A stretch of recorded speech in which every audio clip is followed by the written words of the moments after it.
waktunya.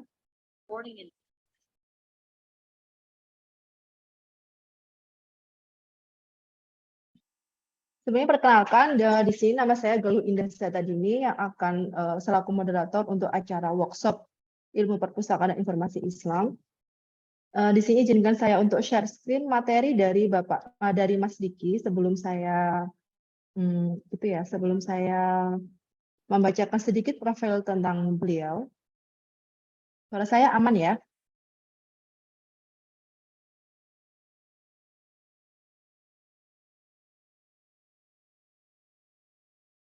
Sebelumnya saya ucapkan selamat datang kepada seluruh peserta kegiatan workshop Ilmu Perpustakaan dan Informasi Islam. Yang terhormat Bapak Profesor Dr. Maftukin MAG selaku Rektor dari UIN Said Ali Rahmatullah Tulungagung. Yang terhormat Bapak Dr. Rizkon Hamami LCMA selaku Dekan Fakultas Usuluddin Adab dan Dakwah. Yang terhormat Bapak Ahmad Nurholis MAG selaku Ketua Jurusan Adab Fakultas Usuluddin Adab dan Dakwah UIN Said Ali Rahmatullah Tulungagung.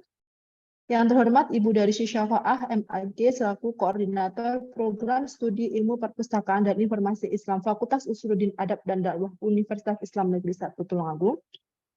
Yang saya hormati Bapak Diki Agus Nugroho Shum selaku pemateri kita pada hari ini, serta peserta kegiatan workshop Ilmu Perpustakaan dan Informasi Islam yang berbahagia.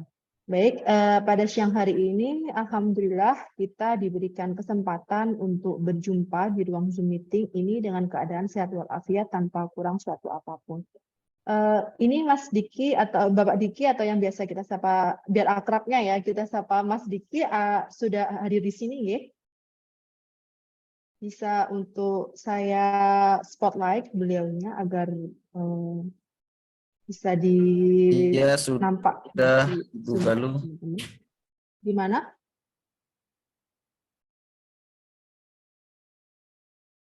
Hadir Ibu Galuh. Oke, terima kasih Bapak Diki atas kehadirannya di siang hari ini. Sehat nggih? Oke, pada siang hari ini saya akan membacakan sedikit profil tentang beliau, di mana Bapak Diki Agus Nugroho atau biar lebih akrabnya kita sapa Mas Diki akan sharing pengalaman dan juga pengetahuan terkait dengan menulis dan menerbitkan buku kepada kita siang hari ini.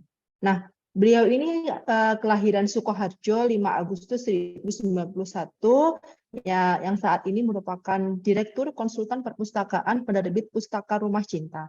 Nah, beliau ini itu adalah merupakan alumni Ilmu Perpustakaan dari Universitas Diponegoro. Dalam perjalanan karirnya, Mas Diki itu setidaknya telah menulis 3 buah buku yang bisa kita baca e-booknya di Google Play Books. Nah, ini kan buku-buku beliau ini sudah muncul di Google Play Books, berarti kan beliau ini memang salah seorang yang sangat luar biasa sekali ya. Jadi itu nanti kita bisa cari tahu tips beliau agar buku kita itu bisa muncul di Google Play Books gitu. Okay. Kemudian buku beliau itu banyak sekali, yaitu tentang tips menulis surat membaca di Surat Kabar Kompas dan juga Kedaulatan Rakyat. Dan ada juga buku tentang pengalaman membuat event perpustakaan yang seksi untuk diliput media. Ini mungkin akan bermanfaat sekali untuk teman-teman HMJ yang sering sekali mengadakan event-event perpustakaan, biar kelihatan seksi gitu ya dan diliput media. Kemudian serta kumpulan artikel ilmiah tentang perpustakaan. Jadi luar biasa sekali karya-karya beliau ini. Nah, sejak lulus kuliah, Mas Diki Agus Nugroho ini langsung terjun bersama konsultan perpustakaan YPPI ke seluruh pelosok negeri untuk mendekatkan akses buku bacaan kepada anak-anak dengan total buku lebih dari 100.000 eksemplar buku. Jadi banyak sekali buku yang sudah beliau salurkan untuk anak-anak gitu. Jadi beliau ini memang sosok yang sangat luar biasa untuk anak-anak juga. Nah, selain itu, lebih dari 100 perpustakaan telah didampingi beliau untuk melakukan renovasi, peningkatan SDM, peningkatan gerakan perpustakaan ramah anak, dan aktivitas menyenangkan lainnya. Mungkin nanti beliau bisa kita undang langsung ke perpustakaan UIN Said Ali Rahmatullah untuk peningkatan SDM. Gimana? Untuk peningkatan, jadi Dan nanti mungkin suatu saat bisa kita undang ke perpustakaan Unsay Rahmatullah untuk meningkatkan SDM pustakawan di sini, gitu nggih. Semoga aja ada kesempatan itu. Nah, sebelum menjadi pustakawan di Universitas Tidar, jadi saat ini beliau adalah pustakawan di Universitas Tidar, Mas Diki ini juga pernah terjun di dunia media dengan mengkampanyekan lebih dari 100 kegiatan perpustakaan yang tayang di media televisi, radio, surat kabar cetak maupun online. Nah, kini di dunia penerbitan sendiri, Mas Diki ini telah membantu setidaknya 700 penulis untuk diterbitkan bukunya. Wah, banyak sekali ternyata ya. Nah, bagi teman-teman yang ingin mengenal Mas Diki lebih dalam atau lebih kepo sama kegiatan-kegiatan Mas Diki, bisa langsung mengunjungi IG atau Instagram beliau, yaitu di @diki_agus_nugroho. Oke, langsung saja. Mungkin teman-teman juga sudah mulai kepo atau sudah mulai penasaran bagaimana sih tentang cara menuliskan buku dan juga penerbitan ini. Maka untuk Mas Diki, monggo silahkan untuk menyampaikan materi dan juga sharing kepada kami semua. Waktu dan tempat saya persilakan. Baik, terima kasih Ibu Galuh. Salam kenal sebelumnya.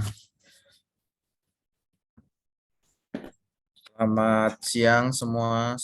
Saya izin memulai ya. Assalamualaikum warahmatullahi wabarakatuh.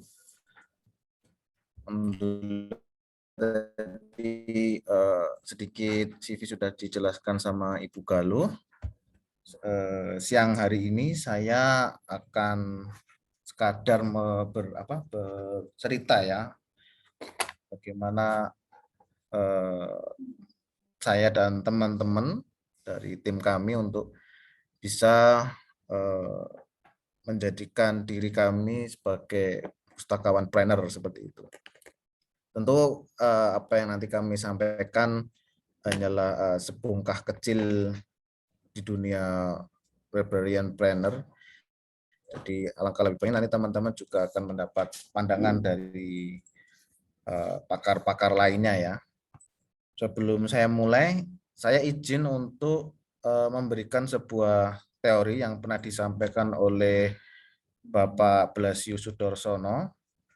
Teman-teman tentu ada yang kenal dan mungkin ada yang sering bertemu beliau ataupun kadar mengetahui sosok beliau.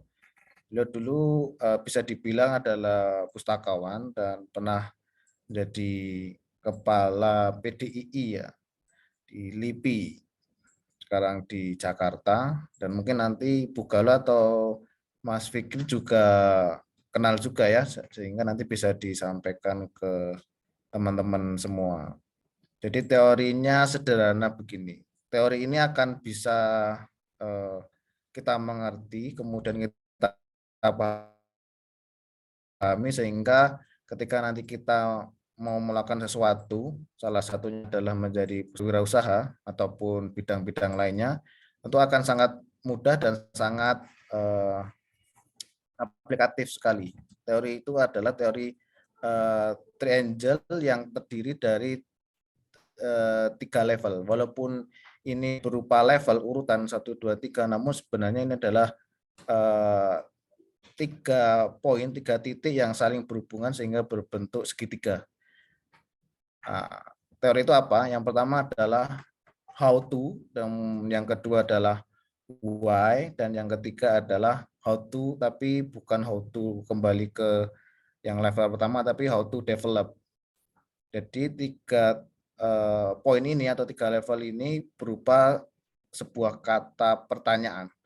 Yang pertama adalah how to, tujuannya adalah bagaimana teman-teman di sini bisa melakukan sesuatu praktik yang seharusnya kita lakukan di bidang tertentu. Misalkan teman-teman nanti bisa menjadi pustakawan, maka teman-teman harus tahu how to untuk mengklasifikasi seperti apa gitu ya, bagaimana shelving dan lain sebagainya.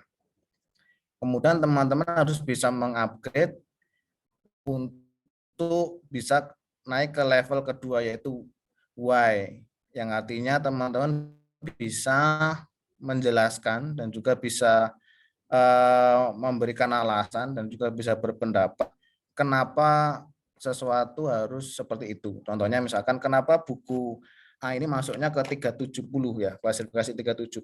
Kenapa tidak ke kelas 720? Kita harus bisa menjelaskan. Itu adalah next level yang harus kita pahami sehingga teman-teman akan mampu mempraktekkan dan mengaplikasikan apapun bidang yang akan nanti kita tekuni. Dan yang ketiga adalah how to develop, yaitu bagaimana mengembangkan apa yang sudah kita lakukan.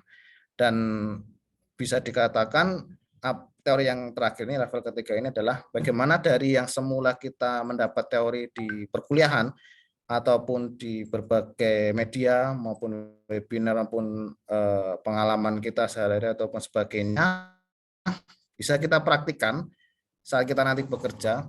Kemudian kita akan bisa berteori lagi setelah kita berpraktik tersebut, sehingga kita bisa mengembangkan sesuatu teori dan praktik yang telah kita lakukan. Dan bisa dikatakan pula dari teori ke praktik, kemudian dari praktik kembali ke teori. Sehingga setiap instansi ataupun tempat kerja kita nanti ataupun bidang kita berwirausaha nantinya, kita akan bisa menjadi lembaga yang mempunyai ciri khas karena kita telah mengembangkan apa yang telah kita praktekkan sebelum. Jadi antar instansi tentu akan saling memiliki keunikan sendiri-sendiri. Dan jika sudah bisa kita how to develop, maka tentu misalkan nanti kita punya klien ataupun pelanggan, itu akan sangat mudah sekali untuk berinteraksi dengan kita.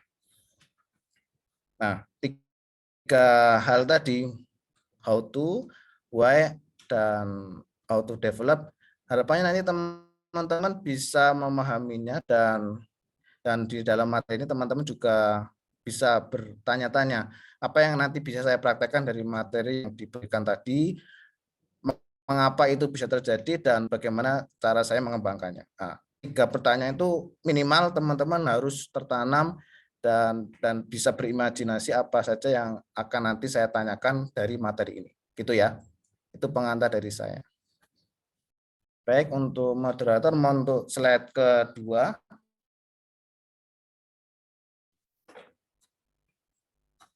Bisa masuk ke slide kedua. Oke, ini alhamdulillah teman-teman dari mahasiswa ilmu perpustakaan ya, ataupun dari fakultas di UIN Tulungagung, beberapa telah menerbitkan bukunya di penerbit kami. Nah, ini ada nggak nih nama-namanya yang ada di peserta di sini? Ada Alifatul Fatimah dan kawan-kawan. Kemudian next, buku yang kedua.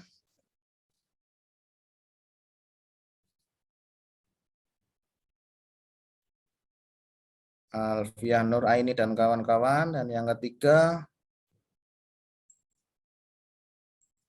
Laili Hari Satu Niswah dan kawan-kawan. Selanjutnya, ini ada dosen nih ya, Pak Wikan Galuh Widiarto dan kawan-kawan. Next. Oke, itu beberapa contoh buku ya yang dari teman-teman Tulungagung yang telah menerbitkan di kami. Dan semuanya antologi cerpen dan antologi opini. Itu adalah salah satu atau salah 2 contoh buku yang bisa diterbitkan dan mendapat ISBN. Next. Nah, sekarang kita masuk ke dunia penerbitan ya. Next. Oke, perlu kita tahu bahwa di dunia penerbitan setidaknya ada 2 kategori. Yang pertama adalah terbitan berkala. Contohnya itu adalah buku majalah, kemudian jurnal, buletin, tabloid, dan lain sebagainya yang terbit secara. Kali ini saya akan fokus ke terbitan non berkala, yaitu penerbit PRC, salah satu terbitan kami, dan kami fokusnya di sini di terbitan non berkala, yaitu nerbitin misalkan buku, audiobook maupun kaset. Nah, itu termasuk kategori terbitan non berkala. Next. Ini kita fokus ya ke terbitan non berkala, yaitu buku. Nah, apa sih yang sebenarnya kita harus siapkan sumber daya apa saja yang harus kita siapkan ketika nanti teman-teman ingin menjadi pustakawan planner gitu ya, yang di bidang penerbitan. Pertama, di penerbitan itu tentu kita harus mempersiapkan naskah. Naskah harus ada dan itu bisa kita cari dan juga bisa kita buka secara umum. Siapa saja boleh untuk mendaftarkan diri. Yang paling umum adalah yang kedua tadi. Jadi kita menerima semua naskah yang masuk, kemudian kita seleksi dan kita terbitkan. Dan ini tentunya harus ada apa ya, ada kriteria-kriteria tertentu di mana ketika nanti teman-teman ingin mempunyai penerbitan yang bercirikan tertentu, itu harus dibuat keputusannya itu dibuat di awal sehingga tidak sembarang semua buku bisa diterima seperti itu. Kalau misalkan ingin fokus tentang buku-buku puisi, ya udah kita fokusnya ke sastra seperti itu. Dan buku-buku untuk yang berat-berat gitu ya itu bisa kita rekomendasikan ke penerbit lain seperti itu, sehingga kita akan memiliki sebuah ciri khas penerbit yang fokus ke dunia sastra. Kemudian yang kedua, kita harus memahami proses manajemen penerbitan. Dalam dunia penerbitan tentu timnya itu harus benar-benar solid ya, dan setidaknya kita memiliki editor, desainer, dan juga tim marketing. Nah, di dalam tim tersebut tentu kita pasti akan mempersiapkan hal-hal yang sifatnya legal. Misalkan harus ada kantor, kemudian harus ada izin-izin resmi ya di bidang bisnis, yaitu kita harus mendaftarkan diri nanti di akta notaris dan lain sebagainya seperti itu. Kemudian yang ketiga adalah kita harus memahami proses bisnis. Jadi di dunia penerbitan kita harus paham ekosistem yang ada di dunia penerbitan dan perbukuan ini gitu ya.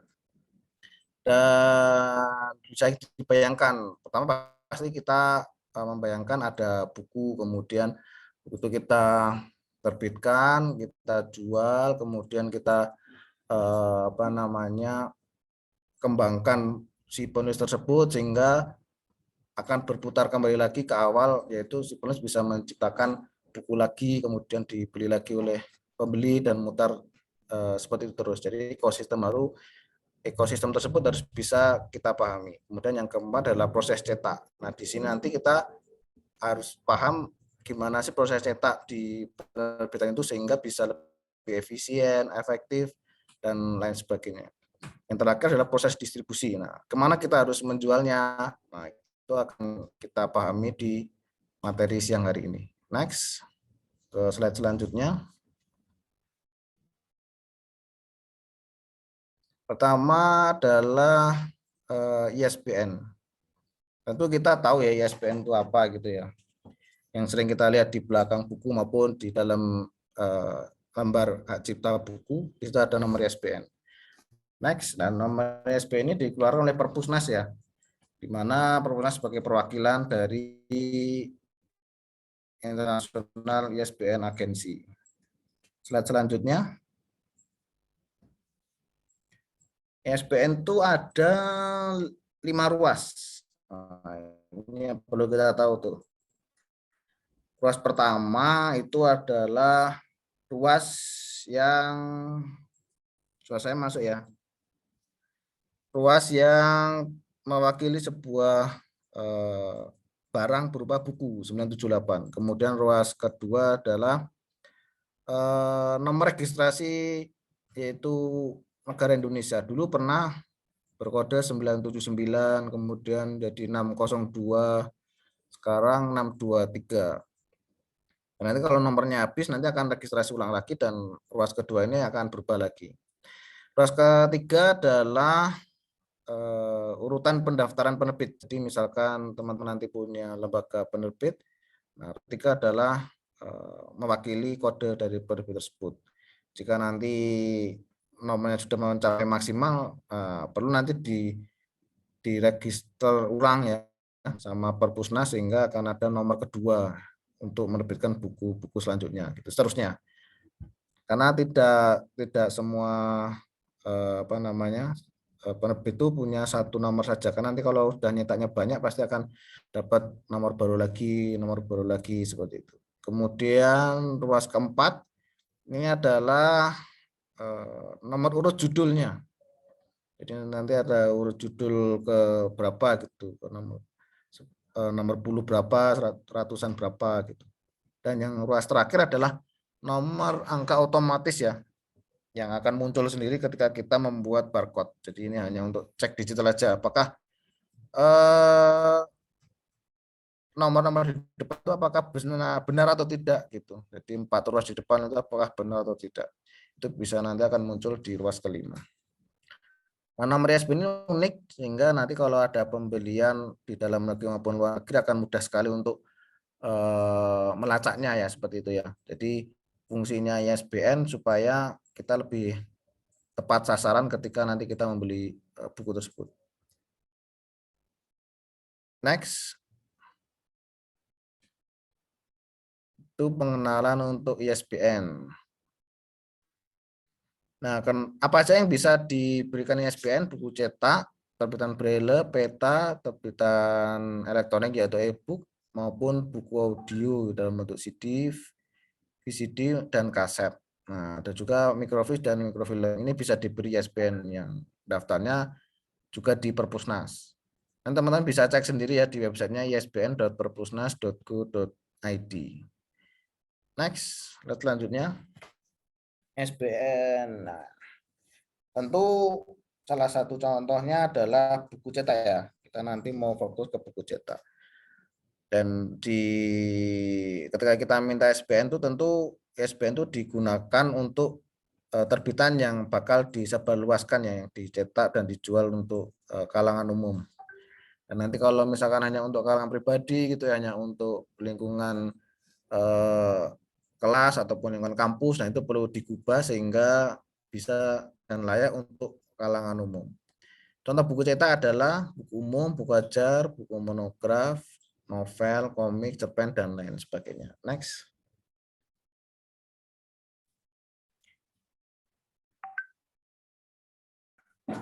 Kemudian yang kedua kita membahas penerbit. Nah, penerbit itu adalah yang bisa mendaftarkan bukunya untuk mendapatkan ISBN. Jadi hanya penerbit yang bisa mengeluarkan ISBN. Dan penerbit itu tidak perlu badan usaha ya, perseorangan pun juga bisa.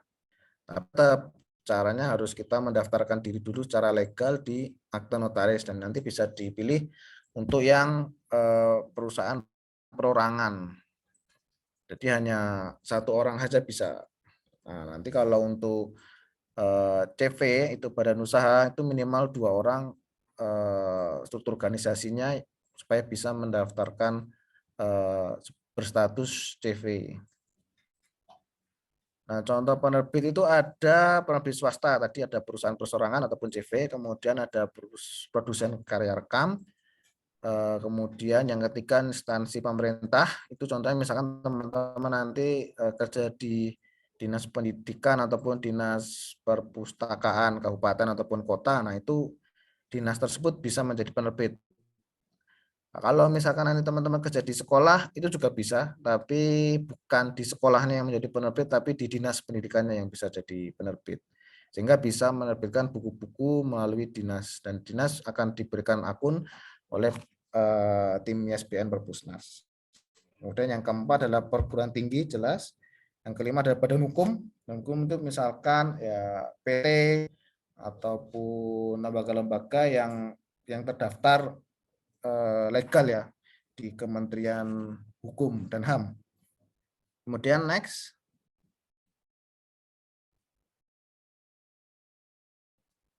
Dan ketika teman-teman mendaftarkan lembaganya untuk bisa menjadi penerbit, ini saya berikan stepnya. Yang pertama adalah harus membuat surat permohonan dan suratnya bisa di-download ya di website Perpusnas. Kemudian ada surat pernyataan bermaterai juga bisa di-download di website Perpusnas. Kemudian legalitas yang sudah kita dapatkan dari akta notaris. Kemudian kalau misalkan teman-teman nanti berada di jadi pustakawan gitu ya, itu harus membuat struktur organisasi yang disetujui oleh pimpinan tertinggi, misalnya di kampus yang nanti dapat persetujuan dari rektor, kemudian kalau di kementerian ya Bapak Ibu Menteri, kemudian kalau di dinas daerah ya dari kepala dinas seperti itu. Kemudian yang terakhir adalah mengisi formulir online yang ada di website Perpusnas, isbn.perpusnas.go.id. Dan yang paling penting adalah teman-teman jangan sampai emailnya lupa, apalagi passwordnya. Kemudian harus ada nomor WA dan telepon serta website toko buku dan alamat korespondensi untuk persuratan. Dan di website toko buku ini sekarang wajib ya, sehingga teman-teman harus menyediakan websitenya terlebih dahulu dan harus tersedia katalog-katalog buku yang telah diterbitkan, harus tersedia di situ dan bisa dibeli oleh orang umum. Next. Slide selanjutnya. Ini persyaratan untuk mendaftarkan judul buku.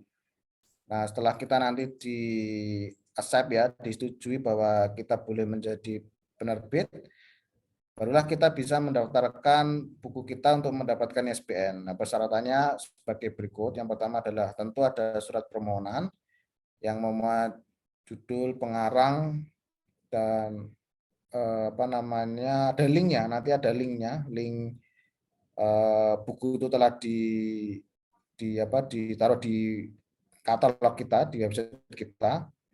Kalau deskripsi fisik dan jenis terbitan itu opsional ya. Kemudian diberi tanda tangan dan stempel. Dan yang kedua ada surat pernyataan keaslian naskah yang ditandatangani oleh penulis dan bermaterai, serta dari penerbit juga memberikan tanda tangan di situ. Kemudian yang ketiga ada soft copy dari naskah semuanya. Kemudian 3 tersebut harus dilampirkan dan dikirim ke secara online di websitenya ISBN perpusnas.go.id. Nah, jika ada nanti perlu ada izin penerjemahan, kalau misalkan buku itu adalah buku terjemahan ataupun buku itu misalkan ada pengalihan penerbit jadi penerbit A ke penerbit B gitu, harus ada surat izinnya. Kemudian nomor 5, siapkan link dari website katalog buku teman-teman, karena nanti ketika menginput harus ada menu yang diisi yaitu link website dari katalog kita. Selain itu juga ada distributornya. Distributornya siapa? Misalkan kalau paling gampang ya pakai marketplace ya, Shopee, Lazada, dan sebagainya seperti itu.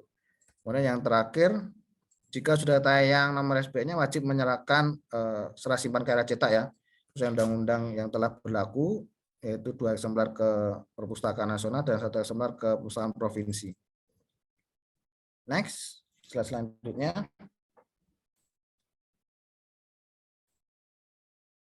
Kemudian kategori penerbit tadi sudah ya.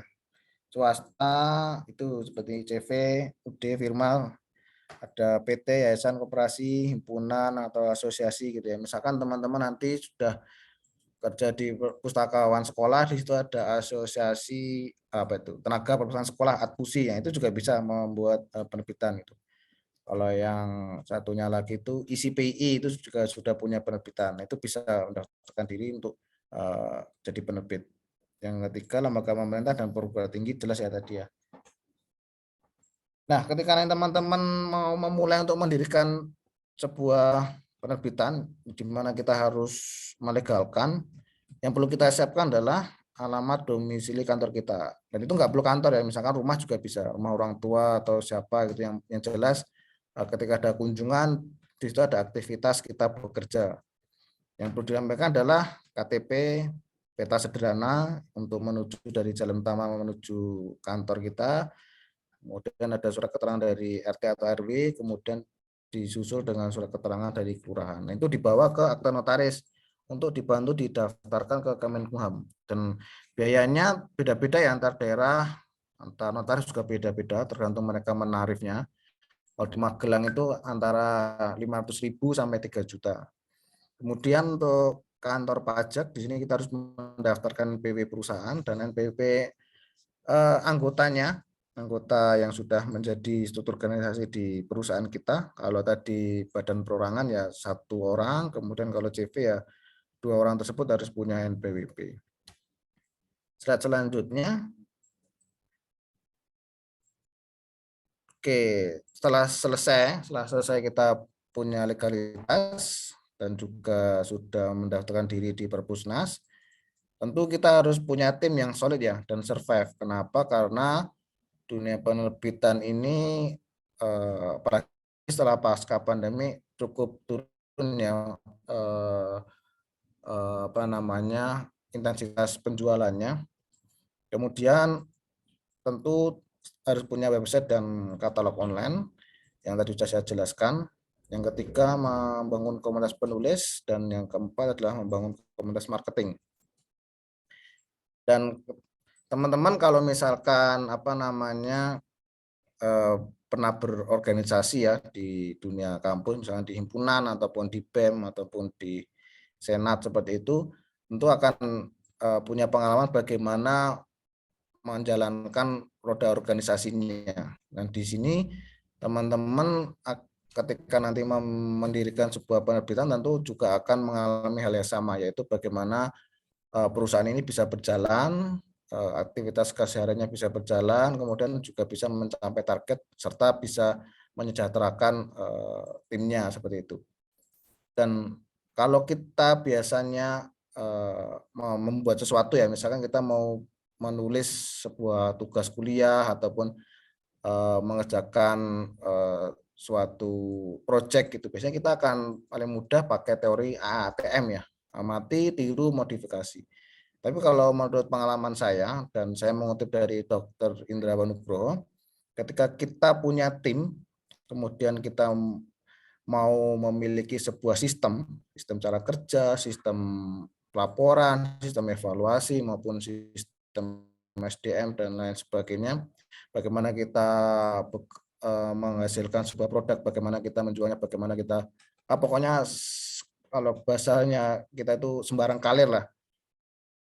Lebih baik jangan ATM, tapi dari kebiasaan kita belajar apa yang kita bisa pelajari, apa yang bisa kita dapatkan, itulah yang akan membentuk apa namanya best practice untuk tim kita nantinya gitu ya. Jadi alur kita bekerja, bagaimana kita menciptakan sebuah target, bagaimana kita mengisi keseharian kita dalam berwirausaha ini, ya kita sendiri yang menentukan bagaimana best practice kita dalam bekerja gitu ya. Kalau kita hanya bisa melihat, wah itu perusahaan Coca-Cola misalkan, Coca-Cola kok bisa segede itu sampai dari tahun dulu sampai tahun sekarang bisa bertahan gitu ya. Kemudian kita ATM, ya mungkin bisa berhasil, tapi peluangnya akan kecil gitu ya. Apalagi skala produksi kita juga beda gitu ya. Nah, teman-teman tinggal bisa mengambil apa yang bisa teman-teman praktekin aja di timnya gitu. Tidak perlu semua ditiru kemudian dimodifikasi. Karena semakin kecil tim kita, tentu regulasi tentu akan semakin kecil. Kemudian fleksibilitas kita juga akan semakin kecil gitu. Kemudian tingkat endurance atau tingkat tekanan yang kita terima itu akan lebih besar gitu ya daripada kita berada di perusahaan besar. Karena kita perusahaan kecil, tentu apa yang kita targetkan adalah apa yang kita inginkan gitu, bukan dari orang lain bilang ataupun orang atasan bilang gitu. Jadi bikinlah tim dan juga bikinlah best practice kerja, apa yang seharian kalian lakukan itu tetap kalian praktekin aja, nanti akan bentuk sendiri seperti itu. Next.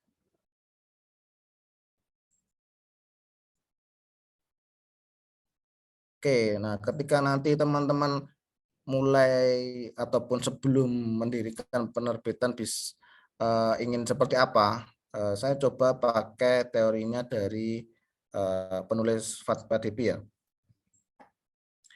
yang akan menentukan tren bisnis ke depan dan juga ketika nanti kita bekerja itu kita pakai teori YWN, Youth, Women, Netizen. YWN. Teori ini saya berikan dan nanti bisa jadi insight buat teman-teman ya, bagaimana teman-teman bisa membayangkan dan bagaimana teman-teman bisa berimajinasi apa yang bisa dihubungkan antara anak-anak muda, perempuan, dan netizen. Anak muda itu yang mengendalikan gagasan ya. Jadi tim saya sendiri pun juga kebanyakan anak-anak muda. Jadi saya rekrut ketika mereka masih kuliah gitu, bukan yang sudah fresh graduate. Dan mereka punya banyak ide, gagasan yang sangat-sangat di luar nalar saya. Walaupun kami berbeda angkatan, hanya 4 atau 5 angkatan gitu, tapi gagasan mereka jauh melompat apa yang saya bayangkan gitu. Karena mungkin, dan ini tentu bisa teman-teman rasakan, anak-anak muda lebih melek teknologi gitu ya, dan lebih punya banyak waktu untuk mengejar target-target dirinya. Kemudian anak-anak muda tentu punya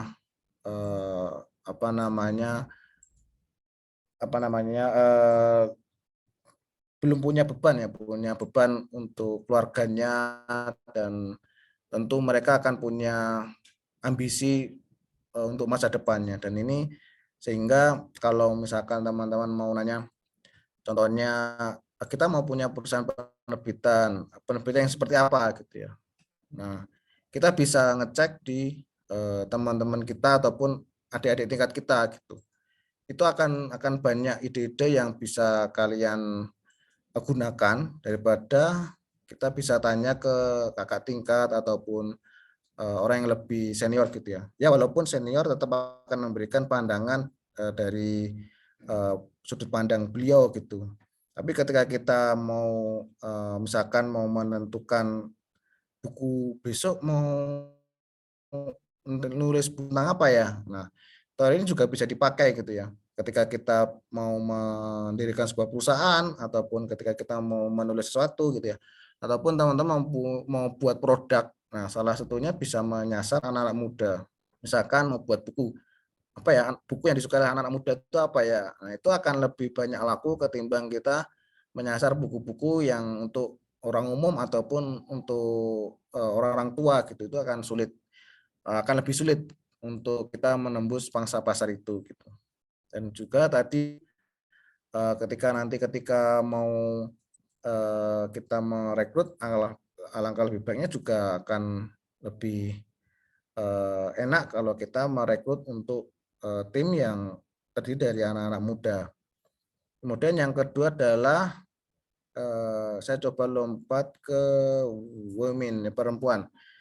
Kenapa perempuan bukan laki-laki? Karena perempuan cenderung untuk membeli, beda dengan seorang laki-laki yang lebih memilih untuk meminjam ya. Jadi kebanyakan cewek itu pasti suka membeli daripada laki-laki gitu ya. Mungkin bisa dibuktikan ya, lihat HP teman-teman yang cowok yang sudah download Shopee, Lazada, GrabFood, Gojek, itu pasti akan lebih banyak yang cewek gitu mungkin ya. Dan walaupun cowok ada juga nggak segitu banyak gitu. Dan kalau kita mau nentuin target atau perencana produk ataupun kita mau nulis buku apa gitu ya, kalau kita menyasar ke perempuan tentu itu akan lebih mudah ya untuk diterima sama pasar daripada nanti kita menulis untuk kalangan laki-laki. Itu akan lebih mudah gitu ya. Mungkin saya bisa ngasih contoh buku, salah satunya adalah Twilight. Ya, Twilight itu kan sosok perempuan yang bingung gitu ya antara Dracula ataupun serigala. Itu saat ini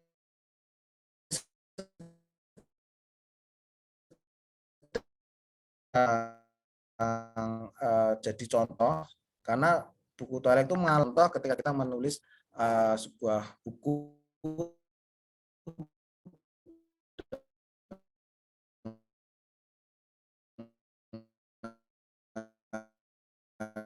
ide yaitu pangsa pasar kita mau ngetes apa namanya sistem perusahaan kita mau ngetes ide-ide kita bisa lempar ke netizen gitu ya, bisa melalui teman-teman WA kita ataupun keluarga kita dulu, kemudian kita bisa share juga di sosmed yang lebih luas gitu.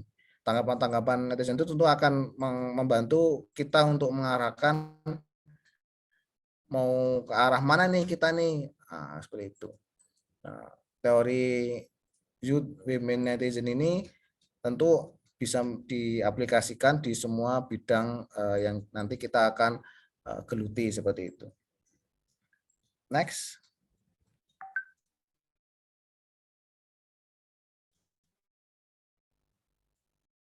Nah, kalau di kami hanya terdiri dari 7 orang yang lebih didominasi perempuan. Kemudian kami telah berafiliasi atau bekerjasama dengan komunitas penulis perempuan. Sekali lagi perempuan banyak, penulis-penulis kami perempuan yang kami gandeng di daerah Jember, Situbondo, Magelang, Banyuwangi, Palembang, dan tentu ada juga di bidang akademisi di kampus maupun di bidang pendidikan lainnya, Magelang, Semarang, dan Sidoarjo. Jadi khusus penerbit kami fokus di penerbit di buku-buku fiksi yaitu cerpen dan buku-buku perguruan tinggi.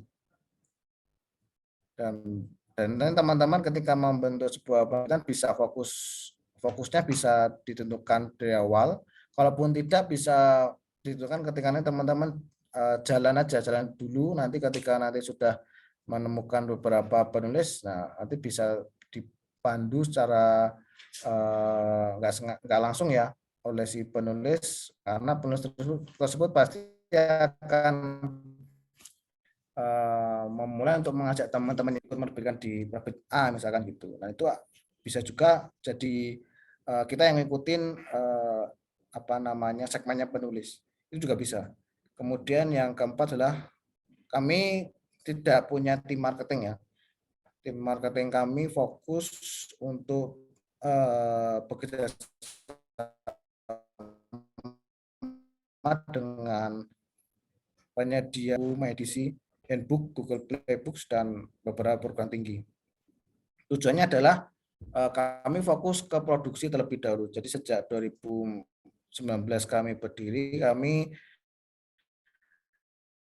masih fokus ke produksi.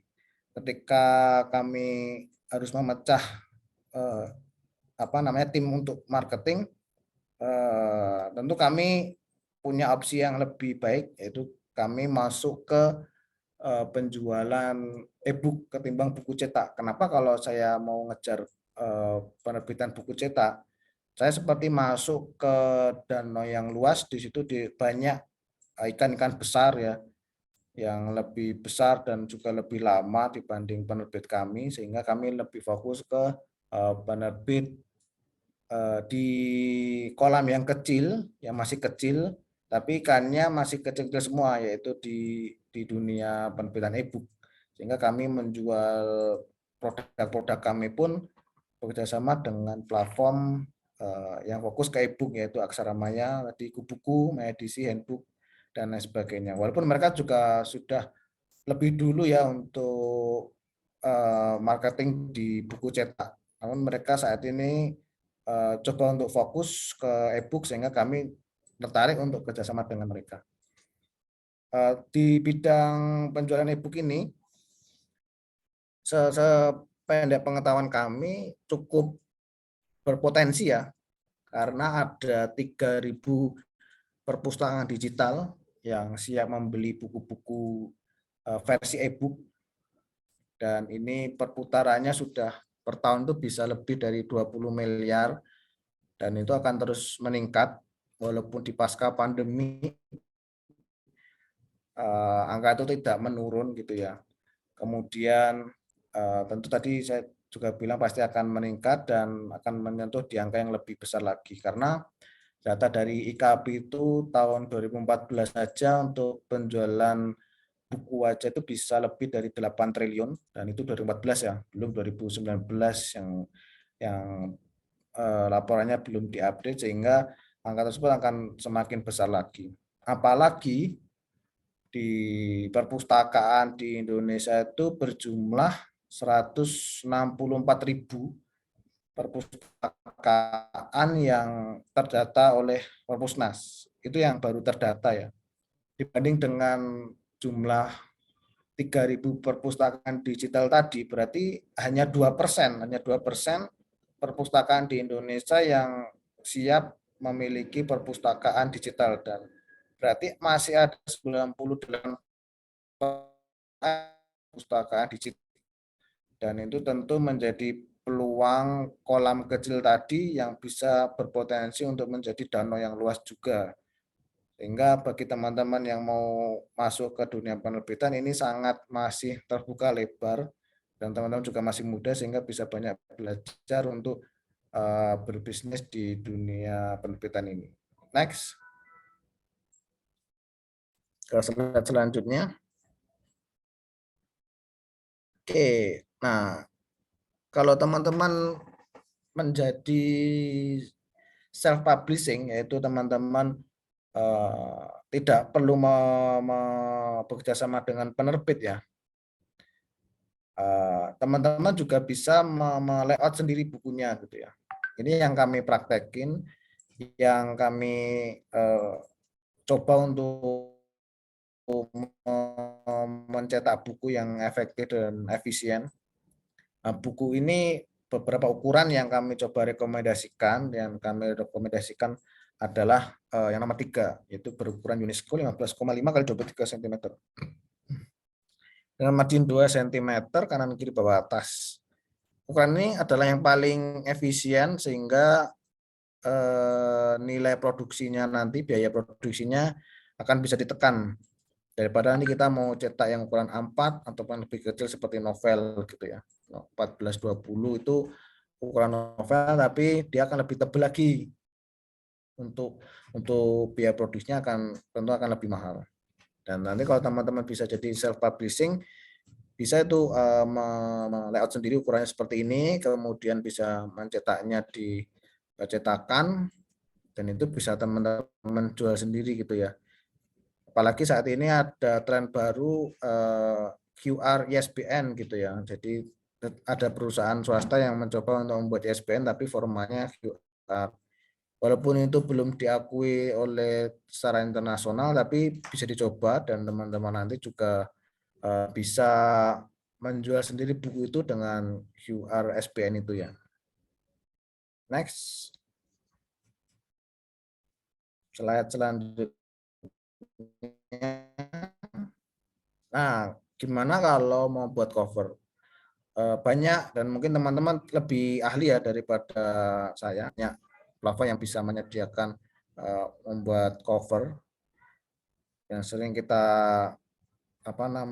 lihat yaitu canva.com gitu ya, ataupun Photoshop. Dan kalau untuk bingung nyari gambar, bisa di beberapa platform yang menyediakan gambar yang bisa digunakan secara umum, misalkan freepik.com atau unsplash.com dan lain sebagainya. Tentu teman-teman bisa nanti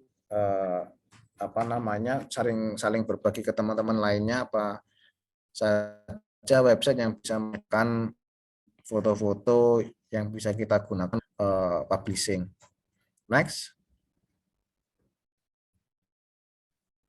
Nah, untuk layout teman-teman nggak perlu risau, walaupun banyak aplikasi layout, sebenarnya Microsoft Word itu sangat komplit sekali ya. Banyak menu yang mungkin teman-teman belum tahu gitu ya. Bagaimana membuat indeks itu ada di MS Word, bagaimana membuat reference daftar pustaka itu juga ada di MS Word secara otomatis itu bisa, dan membuat daftar isi, daftar gambar itu juga sangat otomatis.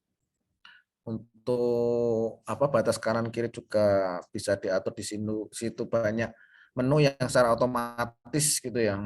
Dan jika teman-teman mencoba untuk layout, misalkan ada 100 halaman gitu ya, 100 halaman ukuran A5 atau 100 halaman ukuran UNESCO tadi, jika teman-teman bisa melayout itu kurang dari 2 jam, berarti kemampuan untuk menggunakan menu itu sangat-sangat optimal.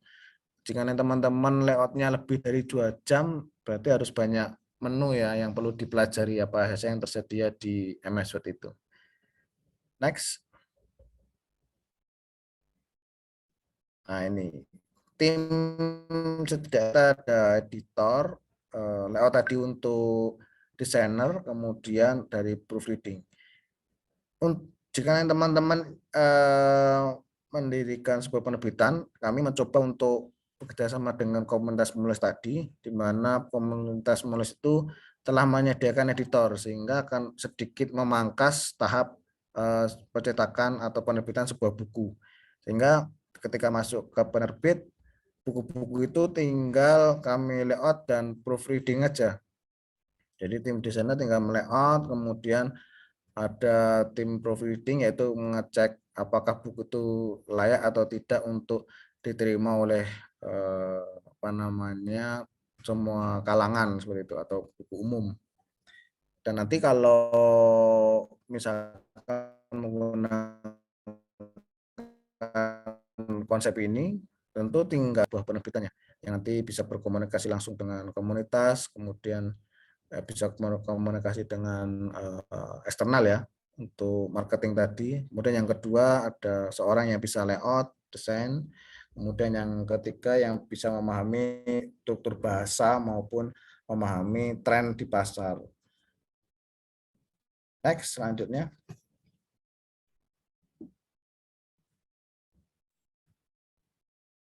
Dan untuk distribusi, nah ini kami bekerjasama dengan platform e-book ya, bersama buku MyEdisi, Handbook, Google Play. Kenapa? Karena e-book itu tanpa biaya untuk mencetak ya, dan harga jualnya pun bisa sama dengan cetak. Kemudian untuk penjualannya, e-book itu tidak per PDF ya, tapi per download ya, per eksemplar, tetap eksemplar hitungannya. Jadi walaupun bisa kita beli sekali, belum tentu bisa di print ataupun sebarluaskan gitu ya, hanya bisa diakses dengan akun yang sudah kita punya sebelumnya saja gitu. Tapi bisa dibaca di semua device, misalkan download sekali di HP nanti bisa juga dibaca di PC maupun di tablet gitu. Yang penting pakai akun yang sama, sehingga keuntungan penjualannya pun juga akan sama, mungkin lebih daripada kita menjual buku cetak. Namun kita juga menyediakan untuk pembelian buku cetak, dan bisa kok mencetak hanya dengan satu eksemplar aja, nggak perlu berbanyak buku, misalkan beratus-ratus buku atau berapa rem gitu, enggak.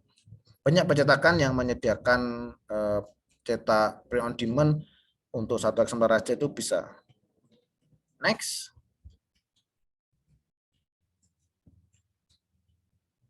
Nah ini capaian kami dari 2019. Kami belum ada penjualan e-book ya, karena untuk penjualan e-book tentu perlu banyak persyaratan legalitas yang harus kami penuhi, sehingga cukup lama ya, sehingga bisa mencapai hampir setahun kami harus menyiapkan hal itu gitu, mulai dari legalitas, membuat tim dan lain sebagainya, itu kami hampir setahun. Sehingga kalau teman-teman nanti mau memprediksi jangka waktu berapa ya harus mencapai apa, nah, untuk legalitas saja setidaknya ada waktu 1 tahun ya untuk bisa membentuk tim yang solid sehingga bisa memproduksi buku-buku dalam jumlah yang banyak dan juga bisa menjual dalam jumlah yang banyak pula di tahun-tahun selanjutnya. Dan terbukti ketika 2020 buku cetak kita terjual 2000-an eksemplar, kemudian dari e-book mulai perlahan sudah tumbuh, yaitu 300-an kali terjual. Kemudian langsung meloncat ke angka 1.700. Berarti berapa kali lipat tuh? 4 kali lipat ya. 4 kali lipat penjualan e-book dibanding dengan penjualan buku yang hanya naik 2 kali lipat saja. Berarti ini belum termasuk yang 2022 ya. Tentu angkanya akan semakin tinggi lagi. Next, selanjutnya. Ini untuk platform yang telah kerjasama dengan kami. Dan alhamdulillah kita juga sudah dapat apresiasi dari Bang Andi, buku kami bisa dibagikan melalui acara beliau. Next.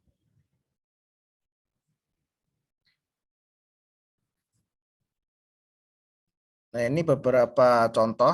Kita harus bisa mengapresiasi penulis dan istilahnya kita bisa memelihara lah ya, mengopeni istilahnya seperti itu. Bagaimana supaya penulis itu bisa tetap standby dengan penerbit kita, sehingga kita harus membuat sebuah laporan dari penjualan yang sudah kita jualkan buku-bukunya seperti itu. Dan itu tentu menjadi nilai poin plus ya buat penulis kepada penerbit, sehingga kita bisa dipercaya. Harapannya penulis-penulis yang teman-teman sudah rekrut itu jangan sampai di tahun-tahun berikutnya akan lari ke penerbit lain. Itu menjadi salah satu ciri khas ketika kita menjalankan sebuah organisasi kurang berhasil ya untuk memelihara penulis. Dan kemudian begitu juga dengan perpustakaan yang telah kita layani untuk pembelian bukunya, itu harus kita jalin terus komunikasinya sehingga ada terus feedback yang diberikan oleh calon customer kita kepada kita gitu ya. Begitu juga dengan calon-calon pembeli kita, dibuatlah istilahnya database gitu ya, database pembeli, sehingga tersebut harus disiapkan dari awal. Jangan sampai nanti sudah banyak penulis, banyak pembeli, banyak perpustakaan, kita tidak tahu siapa yang membeli, siapa yang menulis buku itu gitu ya. Dan kita akan susah sekali untuk melacaknya. Next.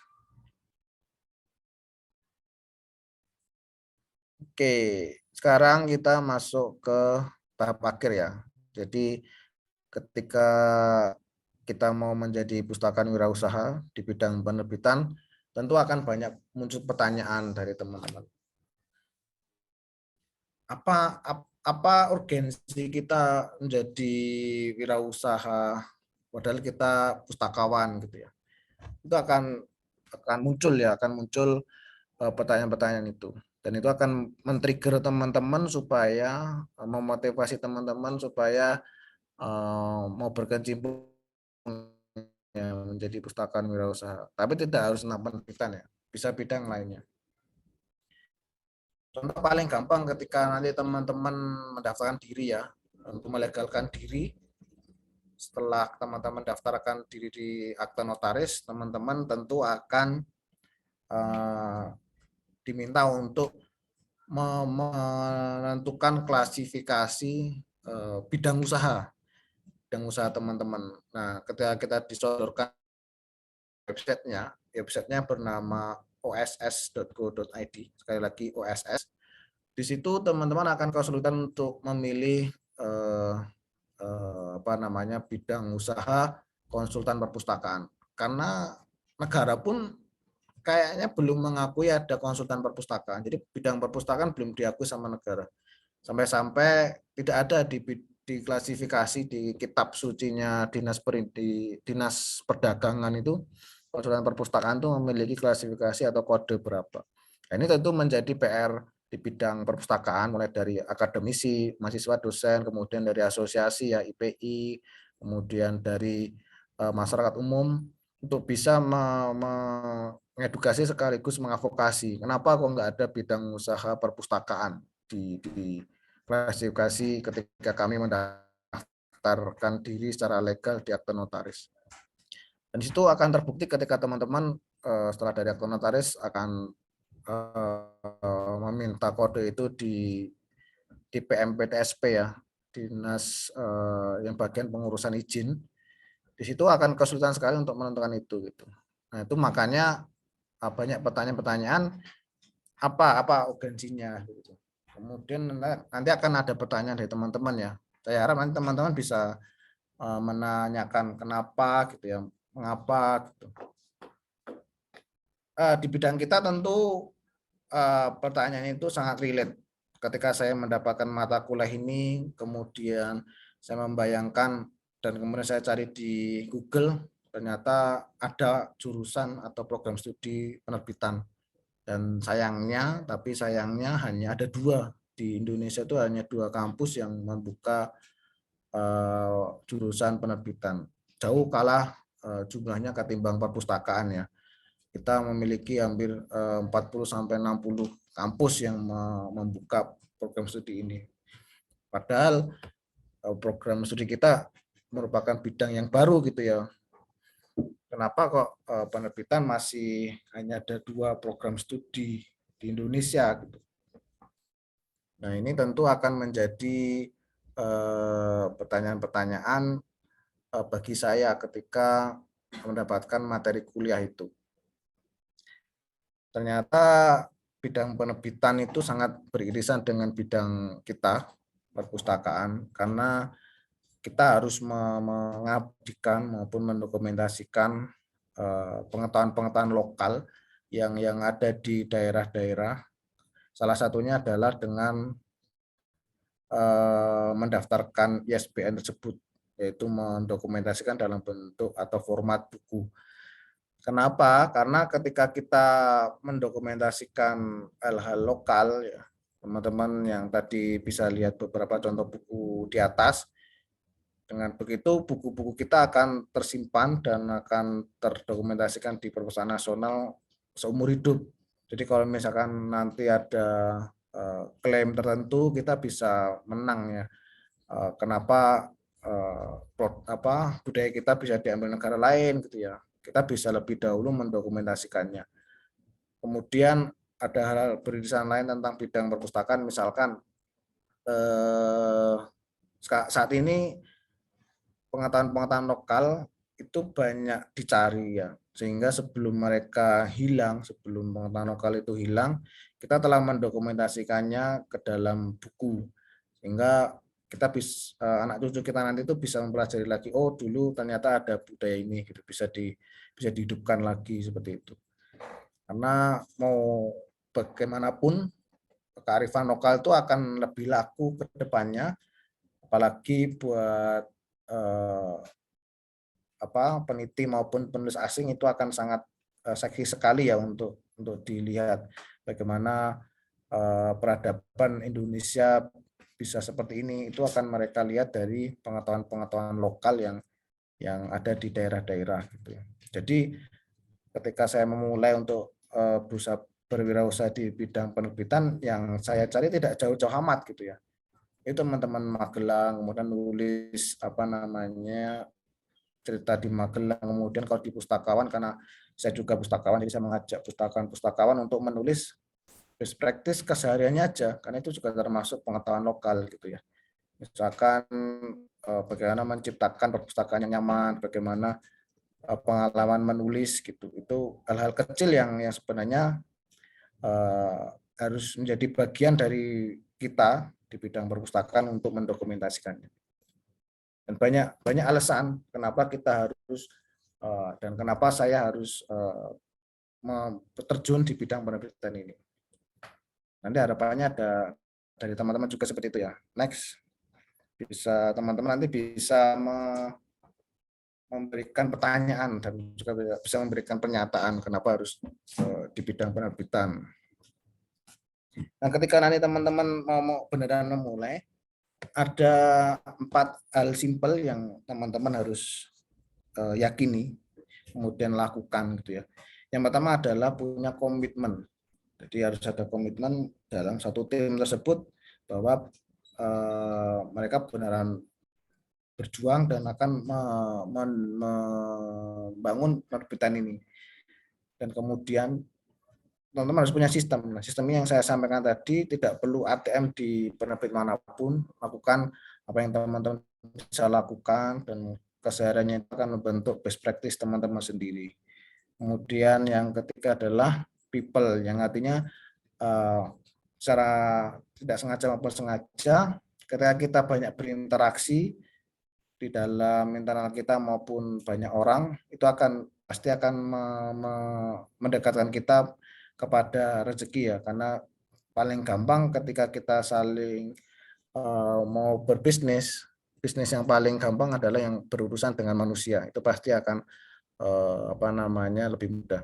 Dan people-nya juga bisa menyasar pada tim kita, bagaimana tim kita nanti itu bisa melakukan kinerja mulai dari perencanaan, produksi, kemudian sampai ke evaluasi, itu harus dipahami, sehingga nanti kita kalau berinteraksi dengan beberapa klien, dengan orang lain, itu akan sangat mudah. Kemudian yang terakhir adalah project. Kita harus punya target apa aja yang harus kita capai di tahun berapa, kemudian capaian untuk bulan berapa, kita miliki. Next.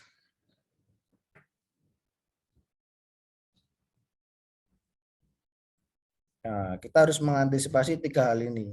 Pertama, di dunia penerbitan banyak regulasi yang harus kita ketahui, dan kalau mau gampang nanti bisa gabung ke beberapa komunitas di penerbit, misalkan di IKAPI gitu, ada penerbit lain gitu yang buat komunitas, bisa gabung di situ sehingga kita bisa mengetahui beberapa regulasi yang ada di dunia penerbitan.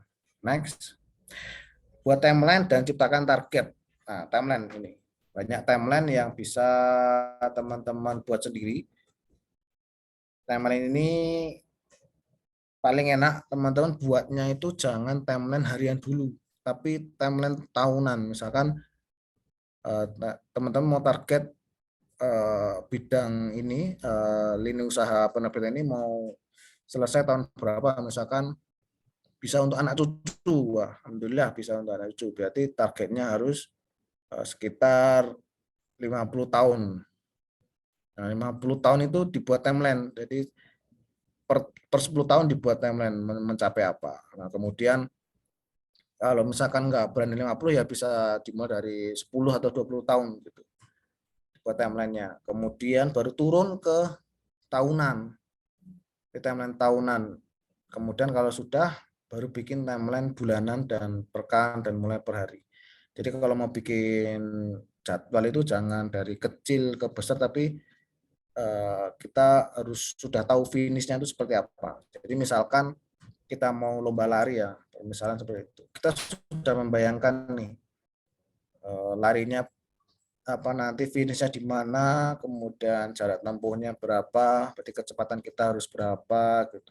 Kita harus bisa membayangkannya gitu. Jadi jangan membuat timeline dari ketika kita start, tapi kita membuat timeline dari ketika finish, sehingga kita bisa merasakan, oh finish itu seperti itu. Contohnya misalkan kayak di Gramet itu, wah Gramet itu punya gedung di setiap provinsi ya. Nah, bayanginnya seperti itu. Baru teman-teman narik ke sini.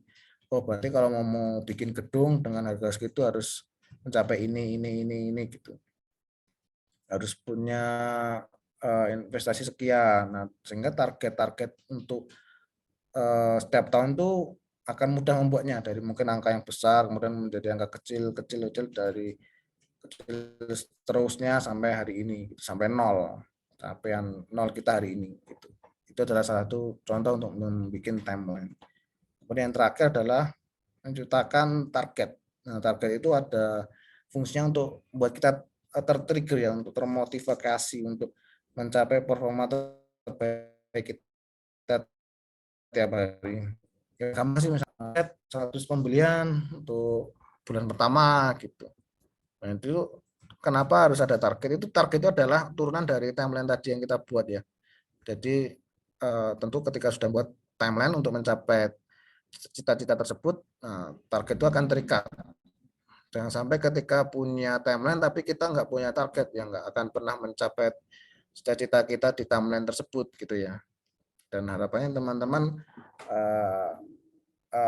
akan mudah, akan lebih mudah ketika teman-teman nanti sudah praktek dulu ya, misalkan ada waktu luang gitu bisa magang gitu di penerbit mana gitu ya, nggak harus penerbit besar, bisa penerbit kecil, sehingga bisa tahu kondisinya seperti itu. Simpelnya ketika nanti teman-teman misalkan mau berwirausaha di bidang kuliner ya, misalkan ayam penyet gitu ya, ayam penyet, tapi teman-teman nggak pernah apa namanya membantu toko lain yang jualan itu gitu, tiba-tiba langsung buat gitu. Itu saya pikir ilmu teman-teman akan kalah daripada seorang yang mungkin bertugas mencuci piring di warung itu ya, yang mereka punya banyak pengalaman, sering mendengar di tempat toko warung ayam penyet itu, ketimbang kita yang mungkin hanya bermodal teori tapi punya informasi gitu, sehingga kita berani gitu. Nah, alangkah lebih baiknya teman-teman mendampingkannya dengan pernah berpraktek di bidang itu gitu. Jadi kalau misalkan mau berwirausaha di bidang kuliner ayam penyet tadi ya, setidaknya pernah jualan dulu gitu, jualan dulu dan ikut orang yang sudah sukses atau sudah berjalan warung penyetnya gitu, daripada harus semua dari awal. Itu akan sulit ya, lebih sulit ya. Dan untuk di bidang penerbitan ini teman-teman bisa, mungkin ada waktu luang ya di waktu libur kuliah gitu, mungkin dari semester 2 ke semester 3 itu waktu jeda, misalkan setiap bulan Januari gitu ya, itu bisa bisa gabung magang atau join itu di penerbitan, jadi biar bisa tahu oh kondisi seperti ini gitu, sehingga nanti ketika mau buka bisnis sendiri pun itu akan lebih mudah ya. Kalau saya sendiri karena dulu di konsultan perpustakaan, dulu sering berkecimpung dengan teman-teman penerbitan ketika kami mendapatkan atau berusaha untuk mendapatkan akses buku yang bisa didonasikan, kemudian kami harus membeli buku-buku untuk perpustakaan gitu. Kemudian kami juga berkolaborasi dengan Mas Mursid ya, seorang pustakawan dan juga pakar penerbitan juga di Jogja, sehingga saya memberikan diri untuk memulai di bidang usaha ini gitu, dari beberapa pengalaman tersebut, dari praktek tersebut, sehingga bisa saya aplikasikan dengan beberapa teori maupun pengalaman dan informasi yang saya punya tentang penerbitan, sehingga jadilah penerbitan ini. Itu aja dari saya. Harapannya teman-teman nanti akan ada banyak pertanyaan bisnis penerbitan itu seperti apa, sehingga akan muncul kegalauan-kegalauan atau pertanyaan yang bisa nanti didiskusikan di siang hari ini. Itu aja dari saya. Terima kasih. Saya akhiri. Saya kembalikan ke moderator. Assalamualaikum warahmatullahi wabarakatuh. Waalaikumsalam warahmatullahi wabarakatuh. Wah, luar biasa sekali Mas Diki atas materinya. Ini saya stop share dulu. Oke, untuk selanjutnya teman-teman bisa saya persilakan untuk mengajukan pertanyaan terkait dengan materi yang sudah tadi disampaikan oleh Mas Diki, baik materi maupun juga pengalaman yang luar biasa yang sudah beliau sampaikan kepada kita semua tadi. Teman-teman bisa mengajukan pertanyaan, bisa melalui chat maupun langsung dengan raise hand terlebih dahulu agar mudah untuk saya koordinir. Jadi agar tidak agar tidak berjubel-jubel gitu Bu kalau bertanya. Oke, silahkan siapa yang mau bertanya? Monggo, saya kasih waktunya. Ini mumpung ada Mas Diki di sini bersama kita. Sulit sekali ini buat ngatur waktu bisa ketemu sama Mas Diki ya, walaupun lewat Zoom saja, tapi ini sangat sulit sekali untuk kalian. Jadi ini adalah pengalaman dan juga waktu yang luar biasa yang harus kalian manfaatkan